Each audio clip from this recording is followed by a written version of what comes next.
In this video, I am going to show you how you can manage your CentOS using a lightweight web access s- software known as Cockpit. So to install Cockpit, you need to have these two commands. First of all, you will install using this command dnf install cockpit. Because I have already installed it, I will not run this command. And then you have to enable the cockpit socket service using systemctl enable --now cockpit.socket. After installing this command, after installing this, you need to navigate to your browser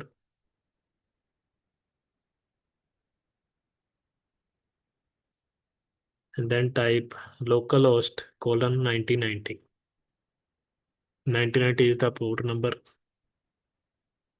So type your username and password of standard user. Root login is not available.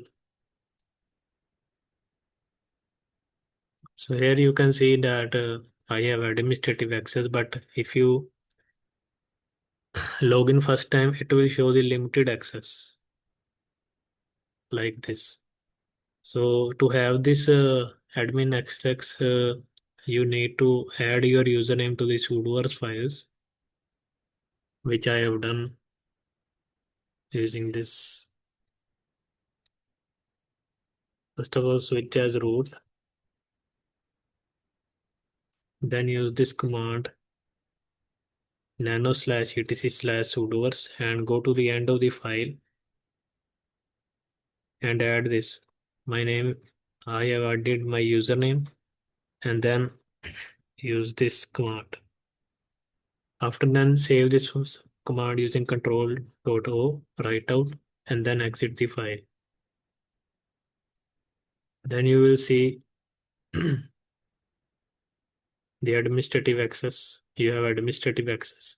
So what you can you see here in this cockpit, you have a dashboard that is telling your CPU and memory usage and the health of the services and system is up to date and last successful login.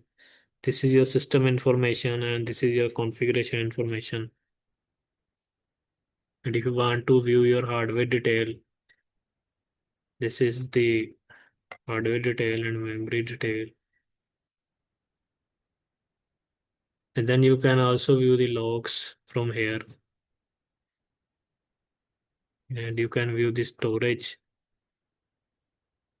how much. Basically, what you can do with command line now you can do with the this cockpit software, this GUI. You can check the networking, whether firewall has been enabled. You can view the network logs. If you have containers, you can view it here. You can check the username or you can directly create account from here or create a new group, which we used to do via command line. So these are the services which have not been started and what are which have been started. You can view all the services. Here is the application. If you want to install any application, you can install it from here. And these are the diagnostic reports, system diagnostic, whether you are facing any issue.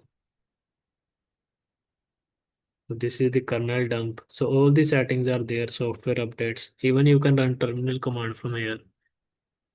Click on terminal and if you want to view the disk information usage, you can view from here. So in this way, you can use the cockpit software to view your system information. Thanks for watching.